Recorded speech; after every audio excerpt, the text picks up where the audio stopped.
How you doing, everybody? I've made a mashup for you today.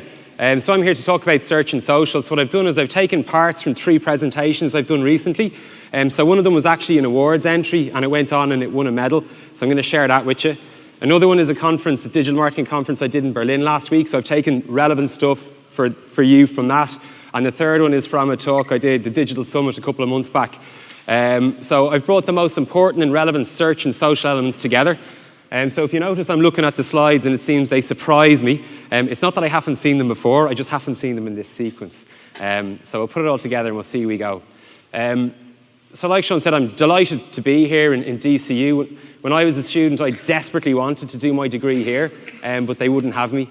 I think my first 3 positions in my CAO were all DCU, and I missed out on them all. So I think, Sean, you were probably here.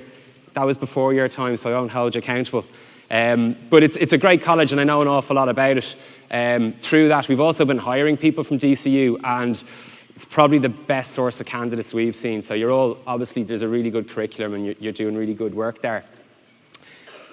My story as a digital marketer started an awful lot like my academic career, and that's with rejection. So that's me coming out of DIT, very proud as punch with my marketing degree. So my digital marketing career started with an application to Google. So I applied to Google, like perhaps lots of you will, lots of you already have. And in going through the interviews, I fell in love with Google AdWords. I felt this is easily the best marketing tool on the planet. I believed that then, and I believe it now. So when I got the news that Google weren't going to employ me, I said, feck them, I'm going to do it anyway. So I went and taught myself how to use Google AdWords via online tutorials. And then I started doing a little freelance business, got a couple of clients. So that freelance business has grown into what is today Wolfgang Digital. So Wolfgang Digital is a team of 18 digital marketing nerds. And we're particularly passionate about search. We've expanded, we've gone beyond search, and I'll tell you that story as we go through it. Wolfgang Digital, we call ourselves the digital marketing scientists, and being scientists, we love a good study. So here's some of the more recent studies we've done. Lots of news stories out there these days about the Irish economy, but there's a lack of news on the Irish online economy. So I've taken to measuring it. We have access to about 2%, the data from 2% of the Irish e-commerce economy, and from that I can measure, is it growing, is it shrinking? And in this study we found that in the retail and travel sectors, the Irish online economy is now growing at 41% per year. So you're talking 20, 25 times faster than the general economy. Another study that would be relevant to the topic of social today would be this Facebook study we did. This is particularly pertinent. I'm going to talk you through the details of this as we go through the case study, actually. A little bit more about, we work for some global brands now. We work for lots of iconic Irish brands. Really proud that as of last week, RTE are one of those. And we grew up servicing SMEs. So we work for a host of SMEs who are punching way above their weight in the online sphere. We've won lots of trophies over the last few years. And Google are fans of our work. Google have published our work a couple of times. One of the notable things about the Wolfgang Digital team is we've got 4 lecturers on the team. And one of the notable things about those lecturers is they were all trained from digital marketing novice right through to digital marketing lecturer to award-winning digital marketer in-house. So what that means for you is over the next half an hour, I'm going to take what I think is the most important information for you to know from a social perspective and from a search perspective. And I'm really enthusiastic, and I really hope that you'll leave with some really good insights and make you better digital marketers.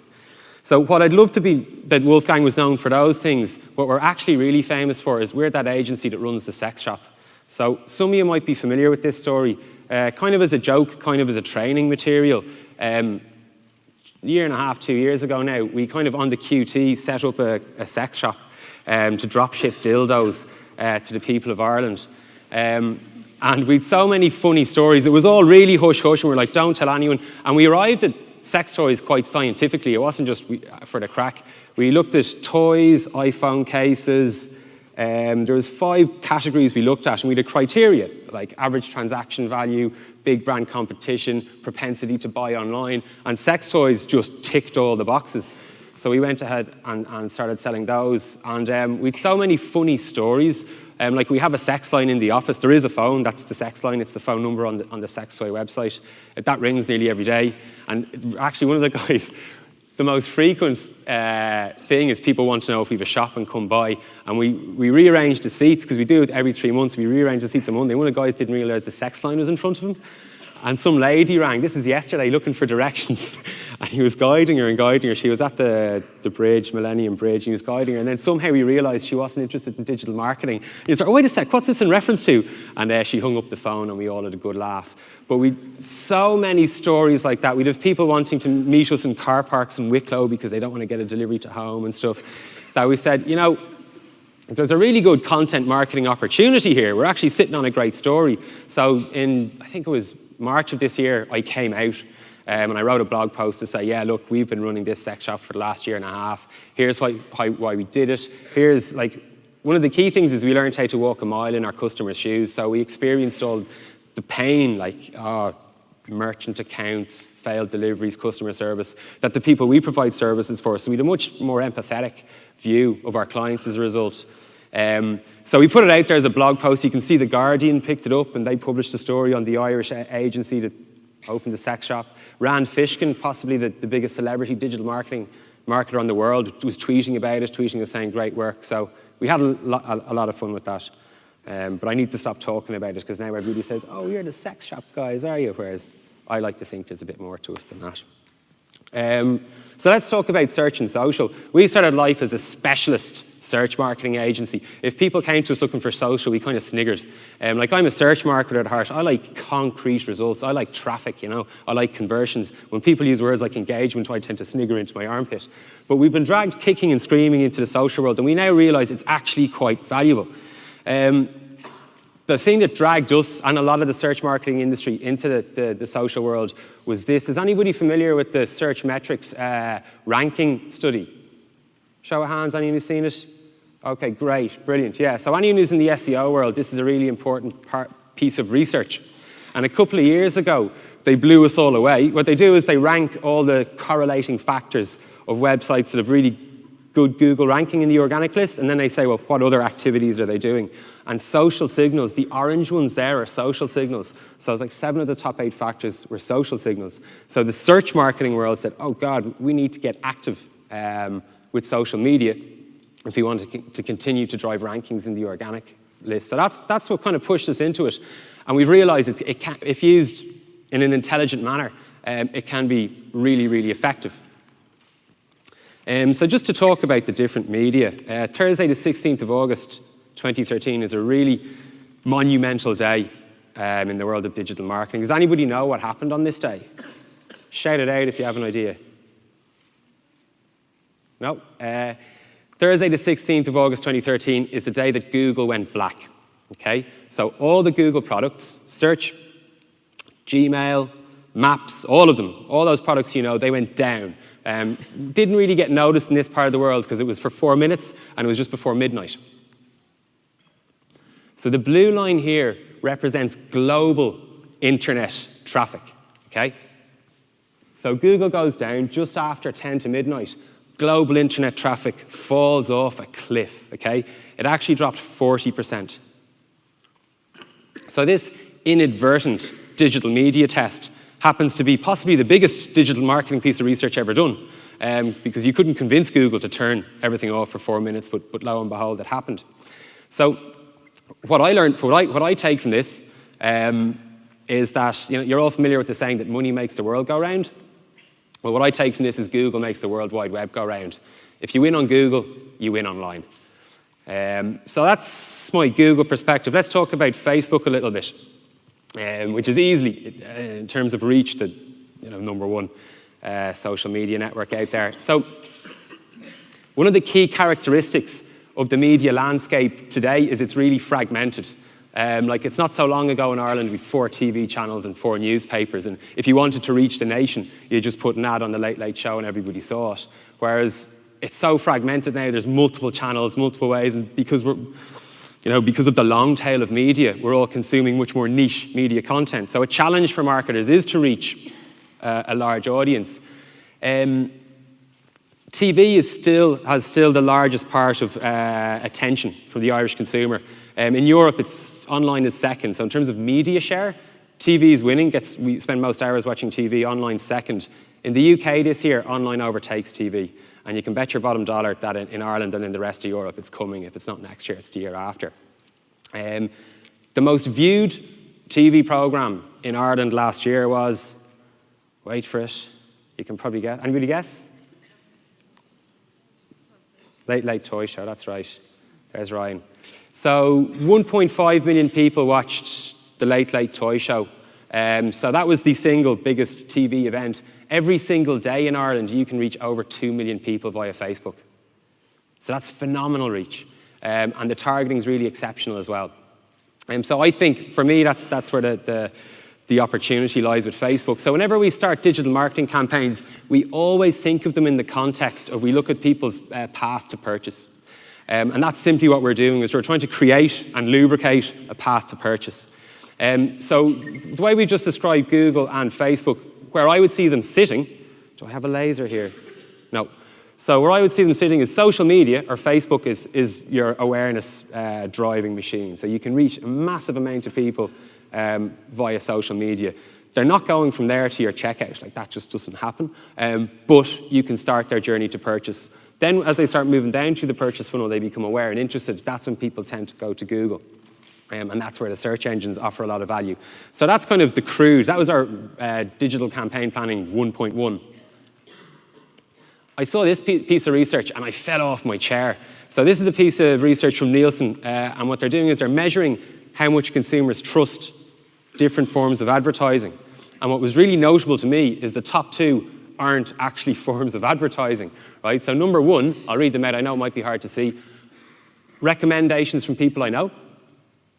And number two, consumer opinions posted online. So what that told me as a marketer is anything I can do that facilitates recommendations or positive reviews online is actually probably the most effective marketing I can do, because that will get trusted. People will act on that. So armed with this information, we reimagined the purchase funnel as we saw it to look more like this. So not just to finish with the sale, but to think, well, maybe we can engage in some digital media activities that generate loyalty. And if we can go beyond that and generate advocacy. So advocacy is simply people are saying positive things about you. And social media is a medium where you can allow people to say positive things about you with a microphone. So we're still setting the context before we jump into the juicy stuff. Another feature of the digital marketing landscape, and this is a global thing, I hear this in Berlin, I hear this in London, I hear this in the States, is that the agency environment is very fragmented, okay? So like 5 years ago, when people were starting agencies, some people said, I'm going to be full service, I'm going to do everything for everyone. And some people said, I'm really passionate about search, content creation, this is what I want to do. The specialists have won that battle. The people who tried to be all things to all people they failed. It was such an impossible task. Like, you're all studying it, that the digital media, they're all so deep, they go so deep, they move so fast. It's a full-time job keeping up with each of them. So the specialists have won. So what that means is most brands are using a content agency, maybe a social agency, a search agency, maybe they're doing their newsletter in-house, but this is how they found they get best results. But this presents two problems. So problem number one is they're missing the maestro in the middle, the person at the center who's pulling it all together, who's owning the results. When you've multiple people doing the work for you, sometimes the reporting can be confusing. There's a saying in digital marketing, he who keeps score best wins the budget. So if you're using multiple agencies and they're all telling you, oh, that's our conversion, all of a sudden you're not quite sure what's working. So problem number one for marketing managers, brand managers worldwide is they're using specialists who are very good at what they're doing, but they're lacking that center point. And problem number two is the integration of efforts. So just back to this point, so SEO people now need social media to help them do their job. But a social media agency doesn't really care what the SEO agency's KPIs are. They're shaping all their activities around what their own KPIs are. So what's happening here is there's a lack of integration between the different channels. And I think this is the next battle I think the next level of wins in the digital media landscape will be, it won't be the people who do the best social or the people who do the best search. It'll be the people who tie it together to greatest effect, who understand the impact their social can have on their search.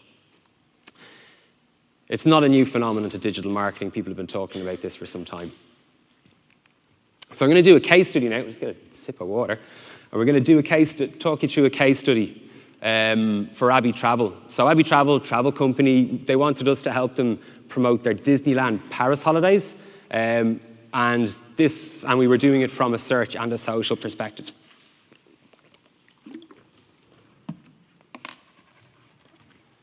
So the first thing we always do is we think about the consumer path to purchase. Let's not get too caught up in the media and the technology yet.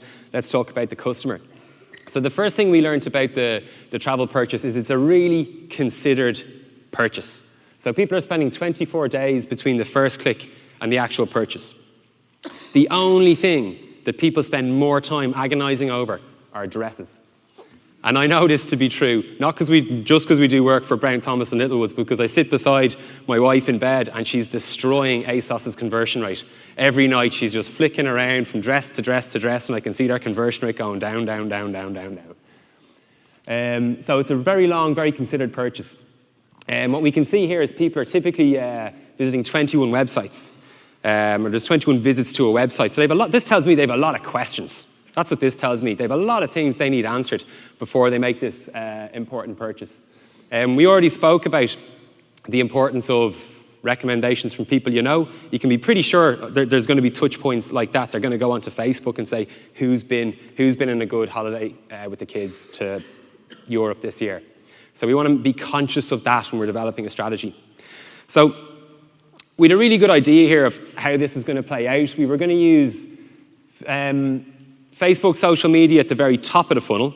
We were going to hope that was going to influence our search efforts at the interest and action point. And then we wanted to re-engage people. We didn't want to just sell them a holiday and then say sayonara. We wanted to re-engage them with the loyalty. And if we did a really good job, now not just as marketers, but if Abbey Travel did a really good job as holiday providers, these people were going to go out and share their experience with their 300 Facebook friends, 500 followers on Twitter, whatever it might be.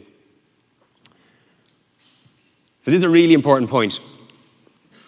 The mistake nearly everybody in the SEO industry made when they saw this graph is they said, I got to go out and get really busy on social media now. I got to get out and be posting like crazy on Facebook, Pinterest, etc., etc.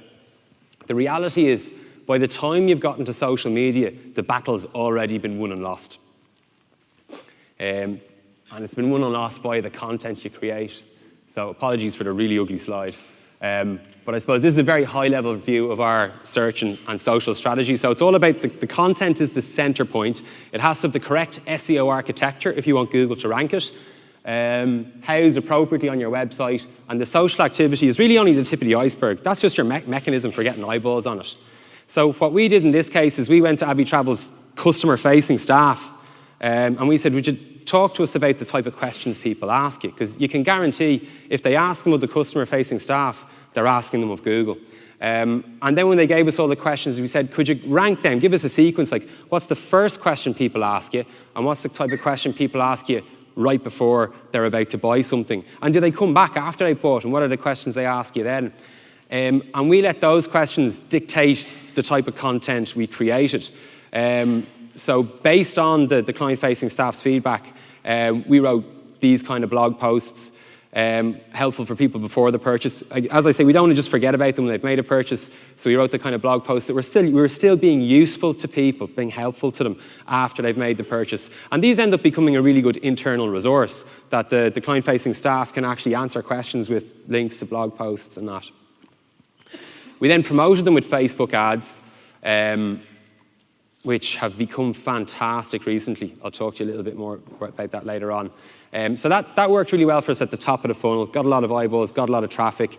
Because we'd architected it correctly for SEO, and because we'd strategically chosen to write about things that were worth ranking for an SEO, we had a really positive Google effect. And this is, to be honest with you, this is where the big win happens. So let's have a look at a sequence of search queries. These are the kind of searches somebody goes through on their way to booking a holiday in Disneyland Paris. So the first search there is, when's the best time to visit Disneyland in Paris? And you can see our authored blog post there, and Abbey Travel are answering that question. Now they're investigating a particular time of year, and once again, Abbey Travel have the answer to that question. What's notable here is if Abbey Travel weren't in position number 1, TripAdvisor would be. You know your SEO's going all right if you're keeping TripAdvisor off the top spot. Now we're getting down towards, like, I'm about to buy something now. These are the questions people ask just before they buy something. And then there, Abbey Travel are again answering those questions. The next slide I'm going to show you is the money maker. It's the search with the most volume, and the search is going to give you the most revenue. If we started our SEO activity trying to rank for that, we never would have got anywhere. But in looking at what you might consider the long tail of the top and middle funnel searches and doing a really good job answering those, we'd earned a lot of credibility in Google's eyes when it came to the money maker. So Disneyland Paris, we managed to get position number 2 only after the official website for that, so we were delighted with that. There's something that's really important for you all to note here, actually. I'm going to go back and go through this again. There's a perception out there about Google and about Facebook. People tend to favor, I want SEO because that's free, or people still think I want to use Facebook because I'll get a big audience for free. Both of these companies are PLCs. They're listed on the stock exchange. They have a fiduciary duty to grow their revenues year on year. The way they grow their revenues is by getting people to click on more ads. So the commercial reality is, for you to get traffic from Google, Facebook, and the rest of them, you really need to understand that paid promotion is going to be a part of your strategy. Let me illustrate about how Google have been really intelligent about this. They've used something called the semantic search. So semantic search is not just looking at the words in the search bar, but trying to understand the user's intent behind the search. And what Google have got very good at is they don't show ads to information seekers. So if you search for the Phoenix Park, you'll see no ads. If you search for the hotels near the Phoenix Park, you'll see 15% organic list and 85% ads. So the difference there is the person who put hotels in, they've got the credit card out, they're about to buy something, that's commercial intent. So for that reason, they get shown ads. The person who searched for the Phoenix Park, we don't know what they want to do. Maybe going for a run, maybe going to the zoo, maybe it's after dark and they do have commercial intent, but no one's advertising that on Google. So just watch how we move down through the funnel, how the advertising becomes more prominent. So this is the top of funnel search. There's no Google ads there, okay? This is moving down. There's one Google ad up the top, not taking up a lot of space. We're getting closer to the purchase here. You can, oops. Getting closer to the purchase, you can see the ads start taking up more space. On the money-making search, we're more than 50% ads for that one. So just an important consideration.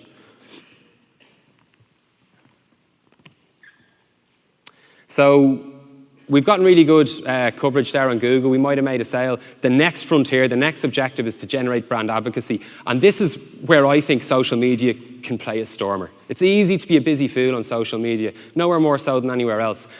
But I think if you're strategic about your efforts, this is where the biggest win lies. So here's the kind of things that was happening by people who'd been on trips or are about to go on Facebook. So here's someone tagging their friend saying, I want to go back. Here's people, again, tagging their friends. You need to read this blog post. Here's people like, woohoo, I can't wait to go. So this facilitating of conversations that was spoken about earlier, really important point. It's not really about selling. It's about providing useful information and facilitating the conversations. So essentially your audience becomes a really effective marketing tool for you. And there's some reviews. Yeah, so we were really happy at the end of this that we'd done that. We'd used social media to drive awareness. The social media signals that Google saw meant we ranked really well in the interest in action, and then we generated that advocacy at the bottom. So then it's feeding the top of the funnel, and you've got a wonderfully holistic, self-fulfilling purchase funnel there. So I think particularly that the advocacy part, if you can do that, if you can use social media to generate brand advocacy, well, then you're in digital marketing Valhalla. So this is a fun one, right? I love this one. This is Battle of the Internet Giants. So I'm going to talk to you about the ongoing battle between Google and Facebook, right? So this is a battle that's taken place on two fronts. Front number one is our advertising dollar. They're both competing for that. And front number two is our social media eyeball. They're both competing for that. So let's talk about the advertising dollar first. Lots of you will, who's a Facebook user? Okay, great, easy, okay. So you all know that in June of 2013, the ads, which were previously only available on the right-hand side, moved into the news feed. And this was a really, really powerful move for Facebook. Straight away, we saw click-through rates rocket. Click-through rates here, you can see they multiplied by a factor of 51. So just to show you what that looked like, typically over here, a display ad click-through rate, our study found, was about 0.4%. That's terrible. Like display is, in my opinion, it's kind of controversial, is probably it's not of value, but it's among the least valuable digital marketing channels, in my opinion. I wrote a blog post 2 years ago titled "Display Ads Are a Crock of Shit," and it's still one of the most read blog posts on the website. I've rolled back a bit. I'm not so extreme, but there's a value, but it's not going to set the world alight for you. Display ads, typically 0.1% click-through rate, 0.04 over there. Terrible. Newsfeed ads, over 2%. So 51 times higher. So this was huge. This facilitated a win-win-win. So Facebook won because it's getting 51 times more ad click revenue. Facebook advertisers won because they're getting 51 times more traffic per impression. And as digital marketers, what we say is if engagement rates jump up, that tells us users like this. Users prefer this form of advertising to the other one. So you could argue that there's a user win there as well. Just to show you the impact of that on Facebook's share price, check that out. That's where they moved the ads from the right-hand side into the news feed. So the next financial results were obviously August, and the share price has just booted up since. If you'd invested $1,000 in Facebook at that point, you would have over $3,000 right now. So look at the impact it's had on Facebook. It's incredible. Around about this time, I fancied myself as a technology investor. And even though this was staring me in the face, I got really excited about Bitcoin. So let me show you how that panned out. That's where I bought Bitcoin. So my girlfriends, or my wife now, stopped me putting the deposit for the house on it like I was hell-bent. I came back from South by Southwest, and I was on the word that Bitcoin's going to change the world. And because of all the fraud problems we'd felt with the sex shop, this addressed so much. I was there. As a retailer, I can totally see how this is really important. But the big fear there was that one of the big players would try and compete with it. And what happened very shortly after I bought Bitcoin was Apple started killing all the Bitcoin apps. You couldn't use them anymore. And lo and behold, they've just launched their payment solution in the last while. So Bitcoin's not looking so good right now. I think I'll stick to the digital marketing. So that's the battle for the advertising dollar. So the first thing we saw here was Facebook can now generate almost as much traffic as Google AdWords can. That's a big win. Facebook click-through rates are nearly as good as Google AdWords click-through rates. That's really impressive. Facebook cost per clicks are significantly cheaper than AdWords, than Google AdWords cost per click. So all of a sudden we're like, should we be moving AdWords budget over to Facebook? But what we found was that it just doesn't convert. Like, let's do a show of hands. Who's recently bought something after visiting Google? Gone from a Google search result to buying something? Okay, lots of hands. Who's recently gone from Facebook to a checkout and bought something?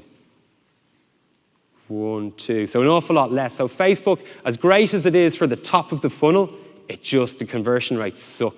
And what's natural is the advertising dollar is going to follow the consumer dollar. Like, we live in the world of big data, all these things are measurable. So while Facebook is a really valuable arrow in your digital marketing quiver, perhaps, it's not the beast, the conversion generating beast that Google is.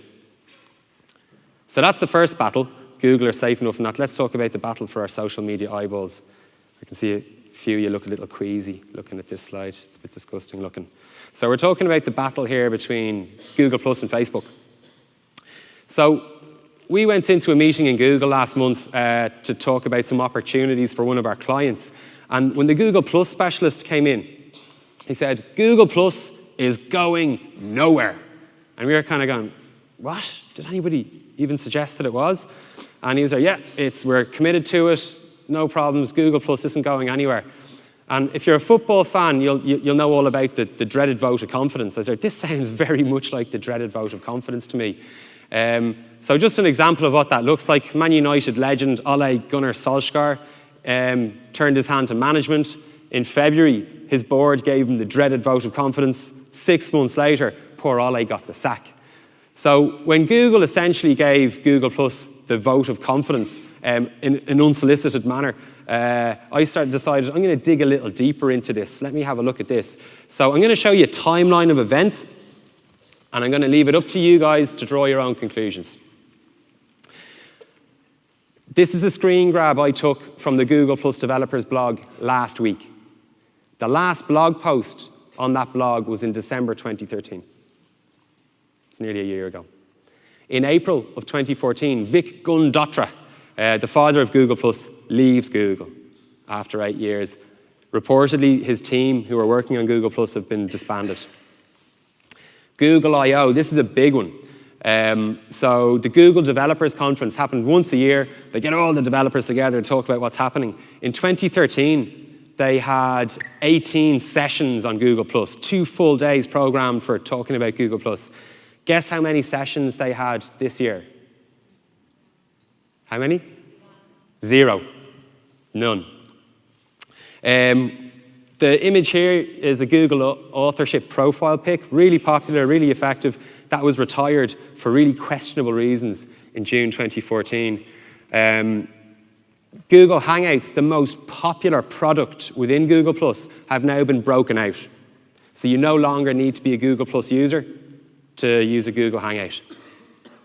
In August, they integrated YouTube and Google Plus so you could transfer all your videos from Google Plus to YouTube. So if for any reason in the future you weren't going to be using Google Plus, your videos would still be there in a Google product. And then the big one, this is only a few weeks ago, it's now no longer mandatory to open a Google Plus account when you're creating a Gmail account. So you don't need to be Bobby Fischer to see the pattern of the play here.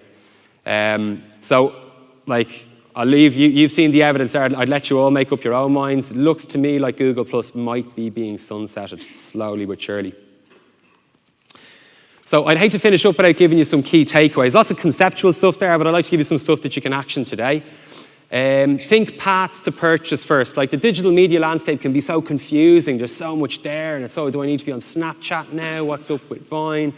Think of your consumer's path to purchase first. All the media, they're just tools to facilitate that path to purchase. The next wave of big wins are in the ligaments. I chose not to give you a screen grab here. I thought the eyeball would be enough.